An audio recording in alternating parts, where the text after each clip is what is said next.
Commissioner police Nizamabad ने आज देवी road के अलावा दिगर तिजारती इलाकों का पैदल दौरा करते हुए जायजा लिया। देवी रोड शहर निजामाबाद की एक मारूफ तरीन तिजारती सड़क है, लेकिन इस पर अक्सर ट्रैफिक जाम रहने की वजह से कमिश्नर पुलिस पी चैतन्य की हिदायत पर ट्रैफिक पुलिस ने गुज़िश्ता 3 माह से इस सड़क को वन वे करार दिया था। इस वन वे से होने वाले नफा नुकसान के ताल्लुक से मालूमात हासिल करने के लिए कमिश्नर पुलिस ने आज देवी रोड का दौरा किया। कमिश्नर पुलिस ने पैदल दौरा करते हुए आज तकरीबन 6 बजे सरकारी दवाखाने के अगबी हिस्से में वाक़े पलाई वार्ड से लेकर LVR शॉप तक और गांधी चौक से गंज रोड और गांधी चौक से देवी रोड तक की सड़कों का जायजा लिया।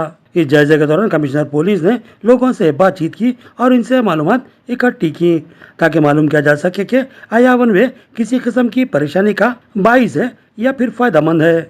उन्होंने देवी रोड पर सामान की खरीदी के लिए आने वाले लोगों और देवी रोड पर मंदिर में आने वाले अकीदतमंदों के लिए पार्किंग की जगहों के लिए मुख्तलिफ मकामात का जायजा लिया। उन्होंने खाली जगहों पर पार्किंग के इम्कानात को भी पेश नजर रखने की ट्रैफिक अहदेदारों को हिदायत दी। कमिश्नर पुलिस के इस दौरे में इनके हमरा ACP traffic Mastan Ali, traffic inspector Prasad और दीगर अमला मौजूद था।